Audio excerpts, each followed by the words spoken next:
The palace was quiet, but the air was heavy. Victor knelt on the hard red earth, his hands shaking, his heart racing. Around him, angry faces. Sharp tongues. Eyes that once admired him, now filled with disgust. "On your knees!" Chief Ozoemena had shouted. And he obeyed. 2 daughters, from 2 powerful families, pregnant.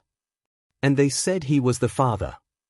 Victor wanted to speak, to explain, but his mouth was dry, like he had swallowed dust. "You have brought shame to our families," the chief thundered. He looked up, and saw Adaora, Chiamaka, standing beside their fathers. Tears on their faces. Heads bowed. Just months ago, they were laughing. He was their favorite teacher. Victor the Corper. Victor the role model. Now he was a disgrace. He thought back to how it all began. The day his NYSC call-up letter arrived. Full of dreams. Full of hope. He told himself he would focus. Serve his country. Make his mother proud. But temptation has no mercy. This is the story of how Victor went from hero to the boy on his knees. And it all started the day he stepped into Impregnates village. You are welcome to my channel. Please like, comment and subscribe. Thank you. Now back to Victor's story. Victor was a star on campus.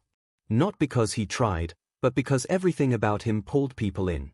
Tall, chocolate-skinned, muscles in all the right places, girls whispered when he passed. His six-pack wasn't by luck, it was hard work. Gym 3 times a week. Morning runs. Clean diet. But it wasn't just his looks. Victor was sharp. First class in computer science. Lecturers liked him. Students loved him. Always smiling, always helping. The type to carry your books and still tutor you after. They called him Fine Victor, or Vic the Sweetheart. Even the guys respected him. He didn't show off. He didn't have to. His presence spoke for itself. But Victor wasn't a player. Despite all the attention, he stayed focused. No girlfriend. No distractions. His goal was clear. Graduate top of his class, get a good job, make his mother proud. And he did. Final year was tough, but Victor handled it. Sleepless nights, projects, exams, he made it look easy. His mother had struggled to raise him and his siblings. Selling tomatoes in the market, doing everything to keep them in school. She taught him to stay focused and avoid trouble. And he did. Until NYSC came. When Victor got his call-up letter to Impregnates village, he smiled. He was ready to serve his country. But he had no idea. Impregnates was where his life would change forever. Victor folded his NYSC call-up letter and slipped it into his pocket. He turned to his mother, standing quietly in front of their small house. Her hands were clasped together, fingers trembling, though she tried to hide it. "Mama, I'll be fine," Victor said with a big smile. She didn't answer at first, just pulled him into a long, tight hug. Her wrapper smelled of firewood smoke and palm oil, the scent of home. It reminded Victor of all the mornings she woke early to cook for him. "Be careful, my son," she whispered. "The world outside is not always kind." "I know," he said, trying to sound brave, though his heart thumped in his chest. She touched his cheek gently. "You're the man of the house now. Your brother and sister are watching you." Victor nodded. He glanced at Abuka, standing by the door with wide, curious eyes. Little Amora clung to their mother's wrapper, sucking her thumb. "I'll send money when I start collecting Alawi," he promised. His mother managed a small smile. "Stay safe. No woman woala. No fighting. Do your work well." Victor chuckled. "Mema, you think I'll be chasing women? I'm going to serve my country." But her face stayed serious. "You're handsome. Women will chase you." He laughed again, waving it off. "I'll focus on NYSC." He bent to lift his bag, shoulders squared with pride. His mother followed him to the garage in silence. "Thank you, Ma," he said softly. The driver called out, "We are moving oh." Victor leaned out the window for one last wave. His mother stood there, wiping her face with the edge of her wrapper but forcing a smile. "Go well, my son," she said. As the vehicle rolled away, Victor watched until she faded from view. The trip to Impregnates was long. Victor rested his head on the window, thinking, maybe he would be posted to a big school. Maybe he would teach smart students. Or even be made the village king's special guest. He smiled to himself. This service year will be good, he thought. They passed villages that looked very poor. Huts with leaking roofs. Children playing without clothes. Goats walking in the middle of the road. Victor shook his head. I hope I won't end up in one place like this. But when they arrived at Impregnates, he was surprised. The village was quiet, but it was clean. There were brick houses, not mud huts. The roads inside the village were smooth, though narrow. Some houses had satellite dishes. This isn't bad, Victor thought. As he got down from the car, a cool breeze brushed his face. He saw women carrying baskets of fresh vegetables on their heads. They smiled and greeted him. Welcome, Corper, one woman said. Victor smiled back. He felt important already. He adjusted his bag on his shoulder and looked around again. Palm trees lined the edge of the village. There was a small health center with white paint, a sign that read Impregnates Health Post. And in the distance, he saw a tall building with a water tank on top. Things are not so backward here, he said to himself. His bag hung on his shoulder as he made his way toward the heart of the village. There was a small market square, busy but orderly. The stalls had fresh vegetables, smoked fish, yams piled high, and even soft bread wrapped neatly in nylon. As he walked further, he saw something that made him stop. A mini gym where the young guys in the do their lifting. It wasn't big, but there it was, a small building with dumbbells, benches, and even a treadmill inside. Some young men were lifting weights. They glanced at Victor, nodding in respect. Victor chuckled to himself. A gym in a village? This year goes sweet. He was starting to feel lucky. Maybe this place wouldn't be as hard as he thought. The Corper's lodge wasn't far. A small bungalow with white paint, green doors, and a wide veranda. It was simple, but it looked welcoming. There were clothes hanging on a line outside, mostly khaki uniforms and casual shirts. Victor knocked on the door. Come in, a voice shouted from inside. He stepped in and found a spacious sitting room with old but clean chairs. A small television was mounted on the wall. There were 2 rechargeable lamps charging in a corner. Corper! Welcome. A tall guy with a bright smile stood up to greet him. I'm Tunde. Victor shook his hand firmly. Victor! Come, meet the others, Tunde said, leading him down the corridor. Inside, there were 3 rooms. He met Emeka first. A calm-looking guy with glasses, bent over a book. Victor, right? Emeka said, standing up. His handshake was firm, his eyes serious. Yes. Nice to meet you, Victor replied. Same here. In the other rooms were 4 more core members, Kunal, the joker who liked to laugh, Sade, quiet but sharp, Funmi, always on her phone, and Peter, who spent his time reading novels. Tunde showed Victor to an empty room. You can stay here. The mattress is okay. We take turns fetching water, and we cook together most nights. Victor smiled. This is good. That evening, they cooked jollof rice in the backyard kitchen. Kunal told jokes that made everyone laugh until their sides ached. Victor felt at home. They ate together on the veranda. The stars were bright above them. This village isn't bad at all, Victor said as he chewed on a big piece of meat. You never see anything, Kalu replied, laughing. The next morning, Victor woke up early, and there was a certain excitement bubbling inside him. Today was his first day at his place of primary assignment, Impregnates Community Secondary School. He had ironed his khaki trousers and white shirt the night before. Victor the teacher, he chuckled to himself as he stood in front of the mirror, adjusting his NYSC cap. As he left the lodge, Emeka gave him a nod. First day. No dull yourself. Make a good impression. I hear you, Victor replied, shouldering his bag. The school wasn't far. A short walk down the dusty but well-kept road.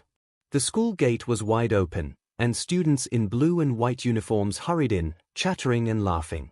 Some stopped to stare at him. Corper! Good morning, sir.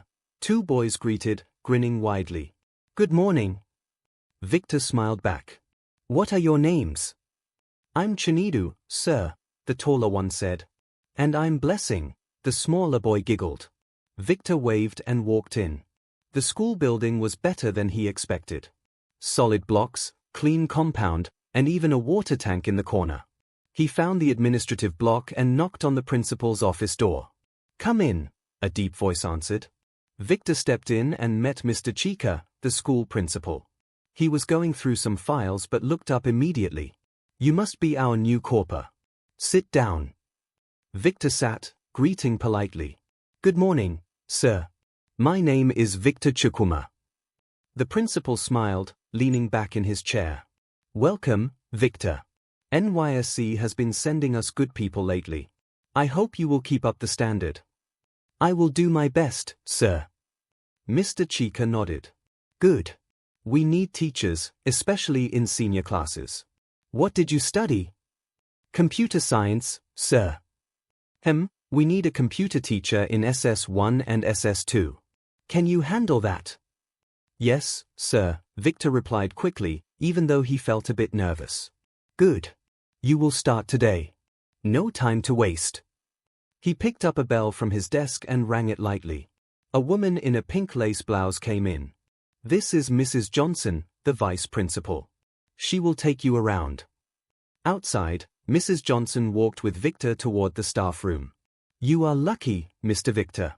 Our school is peaceful. Just do your work, and you will enjoy it. I'm glad to hear that, Ma, Victor replied. At the staff room, he met other teachers and corps members. Corper Stella, who taught English, greeted him warmly. She was slim, wore glasses, and spoke gently. You're welcome, she said, shaking his hand. This school is not bad. Once you settle in, you'll like it. Then there was Corper Frank, a tall guy with dreadlocks who handled agricultural science. Bro! Finally, another guy. These girls have been disturbing me with their gists, he laughed. Victor laughed too. No voila. We go balance the team now. They made space for him at one of the desks. It was old but clean, with a few textbooks piled on top. Later that morning, Mrs. Johnson handed Victor a piece of chalk and pointed at the timetable. SS1 computer. They are waiting. Victor took a deep breath and walked to the classroom block. He could hear the students from afar, noisy and playful. As he stepped into SS1A, there was an immediate hush. Good morning, sir, they all chorused, standing up. Victor smiled and waved. Good morning, everyone.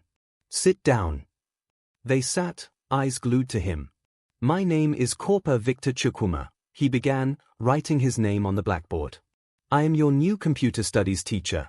This year, we'll cover topics like computer systems, hardware and software, Microsoft Office tools, data processing, and even an introduction to programming. By the end of the year, you'll be able to use a computer confidently and understand how technology shapes the world. Some of them were nodding, a few whispered among themselves. But first, Victor continued, I want to know you too. So we'll do introductions. One by one. Your name and what you want to be in future. They took turns standing up. Some said doctors, engineers, a few footballers, and one girl said she wanted to be a governor. The class laughed, but Victor raised his hand. She can be a governor. Why not? He said, smiling at her. What's your name? Amaka, sir, she said proudly. Victor nodded. Amaka the governor. I like that. The class laughed again, but this time with excitement. By the end of the class, Victor already knew some names. He gave them a simple assignment and told them he would see them next time. As he left the classroom, some of the boys called after him, Corper Victor, we like you oh. He smiled, his heart light. Maybe this wouldn't be so hard after all. By the end of his first week, Victor was already popular among the students. He was young, fine, and spoke to them with respect. He didn't shout unnecessarily, and he smiled often. The boys liked him because he played football with them during break time. He was fast, fit, and scored goals like a pro. Corper Victor, you too Sabai, they'd cheer after matches. The girls liked him for other reasons. He was gentle and had a smile that made them giggle behind their exercise books. Some even wrote Corper Victor on the back of their notebooks with tiny hearts. A few of the bold ones stayed behind after class just to talk to him. "Sir, I don't understand this topic," they'd say, batting their eyelashes. Victor would patiently explain the lessons, careful not to stand too close or give them room to misunderstand his kindness. One girl, Amaka, the same girl who wanted to be a governor, had become his self-appointed class captain. She fetched his chalk, cleaned the board before he entered, and sometimes brought him cold water in a plastic bottle. He noticed some of the senior girls hanging around the staff room during his free periods, pretending to wait for other teachers.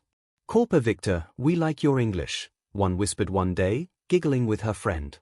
Victor smiled politely. "Go back to class." Among the teachers, he was well liked. Mr. James from the math department often invited him to lunch, while Mrs. Johnson gave him extra teaching aids to make his work easier. Every morning, Victor jogged the dusty road. "Corper Victor, you don't come again?" He would wave back, sweat already glistening on his forehead. After his morning runs, Victor headed to the gym. There was a small crew of village boys who worked out there too. At first, they looked at Victor like he was just another soft city boy.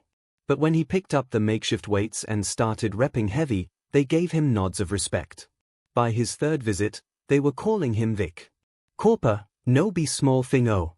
See chest." They became gym buddies after that. His dedication, and his body, didn't go unnoticed. But the girls? That was a different story. They whispered when he walked by, especially when he wore a fitted white shirt under his NYSC khaki jacket. Some of them lingered longer after class, pretending to ask questions. One day, he found a folded note on his desk. "Corper Victor, I like your smile. You are very fine. Can we be friends? From your secret admirer." He sighed, folding it back and tucking it away. It wasn't the first, and it wouldn't be the last. Later that night, Emeka pulled Victor aside. They stood near the water tank behind the lodge, away from the others. "Victor," Emeka started, his voice low. "This place is sweet. But be careful." Victor frowned. "Why?" Emeka looked around before speaking again. "Just make sure you are careful, remember we don't have family here." Victor raised his hand. "No Woala. I hear you. But me, I'm focused." Emeka nodded slowly. "Good. Stay that way." But his face still carried worry. As they walked back into the house, Victor thought about what Emeka said. But the laughter inside the lodge made him push those thoughts away. "This year will be smooth," he told himself again. But Emeka's words stayed in his mind longer than he expected. He kept his distance. Smiled politely. Focused on his work. But then, Flora came. Flora was only 19, but she carried herself like someone who had lived many lives. She was in her final year at Igbakuta Community Secondary School. From the moment Victor was introduced to her class, Flora's eyes had found him. She sat in the second row, near the window, but her gaze never strayed far from him. Victor didn't think much of it. Girls had crushes on teachers all the time. He told himself to be careful, to stay professional. But Flora didn't make it easy. One Thursday afternoon, as the last bell rang and students flooded out of their classrooms, Flora stayed behind. She lingered near his desk, her notebook clutched to her chest. "Sir," she said softly, tilting her head to the side. "Can you help me with my mathematics assignment? I'm not understanding the algebra." Victor hesitated. He knew the rule, never be alone with a student. But the classroom was still bright, and other students were still nearby. It was just extra lessons, he told himself. "All right," he said. "Bring your book." She slid into the seat beside him, her shoulder brushing against his. Victor shifted slightly. He explained the equation, carefully pointing at the numbers with his pen. Flora didn't seem to be listening. Her eyes weren't on the book. They were on him. "Sir, you have fine hands," she said suddenly. Victor blinked, clearing his throat. "Focus, Flora." She smiled. "I'm focusing on you." He closed the book. "We're done for today." But Flora wasn't done. Not by a long shot. After that day, she found every excuse to be near him. She volunteered to help clean the staff room if Victor was there. She joined the fitness club he'd started for the boys, even though she wasn't interested in exercise. One day, during break, Victor found a note in his locker. "I dreamt about you last night. You held me close. It felt real. Maybe one day, it will be." He sighed and folded the note without reading it twice. He had been warned. Emeka's words echoed in his head. "Be careful. They'll ruin you." But temptation has a way of creeping up slowly, like water wearing down stone. One afternoon, as he was leaving the classroom, Flora brushed past him in the corridor, her fingers trailing along his hand. It was a small touch, but it left a heat in its wake. He told himself it meant nothing. But his heartbeat told another story. One rainy day, after class had ended early because of the weather, Victor was locking up the classroom when he noticed Flora standing at the doorway. She stepped forward, her uniform damp from the drizzle, clinging to her skin in a way that made Victor's throat go dry. "Sir," she said quietly, "I waited for you." "You should be home," Victor replied, trying to sound firm. "I wanted to say thank you," she said, closing the distance between them. Before he could react, she stood on her toes and pressed her lips to his cheek. But it didn't stop there. Her lips slid from his cheek to his lips. Soft. Warm. Deliberate. Victor froze. His breath hitched. But just as quickly as it happened, he stepped back. "Flora," he said, his voice low and strained. He turned and walked away quickly, leaving her standing there, staring after him. He thought that was the end of it. He thought he was strong enough. It was Tunde who opened the door that night. Victor had been lying on his bed at the Corper's lodge, shirtless and tired from the day's work, when there was a soft knock. He didn't bother to get up. He figured it was one of the other Corpers. But then he heard Tunde's voice.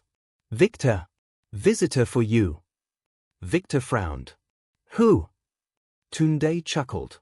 "A fine one. You're lucky." Before Victor could protest, the door creaked open. Flora stood there, wearing a simple gown that clung to her curves. She had lip gloss on, her braids hanging down her back. She closed the door behind her and turned the key, locking it with a soft click. Victor sat up immediately. "Flora, what are you doing here?" She walked towards him, her eyes fixed on his. "I want you." "Flora, you need to leave. Now," Victor said, his voice shaking more than he liked. But Flora didn't stop. She sat on the bed beside him, close enough that he could smell her perfume, a soft, sweet scent that made his head light. "I've waited long enough," she whispered, her fingers tracing his chest slowly. Victor's mind screamed no, but his body betrayed him. The heat. The nearness. The days of pretending not to see her. He caught her hand. "Flora." She leaned in, her lips brushing his ear. "No one will know," she said. "Just this once." And then, his strength failed him. That night, Victor fell. When he woke up, Flora was already dressed, sitting at the edge of the bed, smiling softly as she braided her hair. Victor sat up, running a hand over his face. He felt heavy. Guilty. Confused. Flora turned to him, her smile calm. "I'll see you at school, sir," she said, unlocking the door and stepping out like nothing had happened. Victor sat there for a long time, staring at the door. He thought about Emeka's warnings. He thought about the other students. He thought about himself. And for the first time since he arrived in Igbakuta, Victor was no longer sure he was in control. When he arrived at school, Flora smiled at him from across the assembly ground. She looked innocent, as if nothing had happened the night before. Her eyes gleamed with a knowing spark, but she behaved like the good student she was supposed to be. And when he taught his first class of the day, the students still respected him. The teachers still greeted him with warmth. Life went on. No thunder. No lightning. No punishment. And that was when something shifted inside Victor. He had lived his life carefully, fearing the consequences of wrongdoing. His mother's warnings, his church sermons, Emeka's advice, they had always told him that bad choices came with punishment. That sins brought curses. That one wrong step could destroy him. But here he was. Nothing had happened. He was still the respected Corper. Still Mr. Sixpack. Still the star teacher. If anything, people liked him even more. And deep down, A dangerous thought crept into his heart. Maybe, it's not that deep after all. That was when Victor's mind began to change. And that change was just the beginning. After that night with Flora, Victor found himself walking with a new confidence. His steps were lighter. His smiles came easier. And the girls noticed. It started small, little notes slipped into his hand after class. Eyes that lingered a little too long. Innocent questions that weren't so innocent. "Sir, can you help me carry my books?" "Sir, you look tired, should I massage your shoulders?" One by one, they came. Kyoma from SS2 with the gap tooth and the shy smile. Anita, bold and playful, who always found a reason to stay behind after lessons. Even Joy, the principal's niece, started to greet him in ways that made his heart race. Tunde noticed first. "My guy!" Tunde laughed, slapping Victor on the back one evening as they sat outside the Corper's lodge. "I told you. This place sweet die. Chop life, Vic. Nobody knows tomorrow." Victor laughed too. It was hard not to. The attention was addictive. The power, intoxicating. At night, Flora would sneak into his room. Some nights, it was another girl. Sometimes, more than one tried their luck. Tunde's loud music always covered their tracks. But not everyone was cheering him on. Emeka pulled Victor aside after evening parade at the village square one day. His face was serious, his tone grave. "Victor, stop while you can," Emeka said. "I'm telling you as a brother. It never ends well." Victor sighed. "Relax, Emeka. I know what I'm doing." Emeka shook his head, his eyes filled with worry. "You think you do. But you don't." Victor heard him. But he wasn't listening. His days were filled with laughter, his nights with pleasure. And for now, it all seemed perfect. But deep in the shadows, something was watching. And soon, Victor would realize, nothing stays hidden forever. Victor's story is just getting started. Will he continue to enjoy the sweet life in Igbokuta without consequences? Or will the secrets he hides come back to haunt him? Find out in part 2. Subscribe and follow to get notified when the story continues. Don't miss the drama, betrayal, and shocking twists waiting for Victor. Thank you.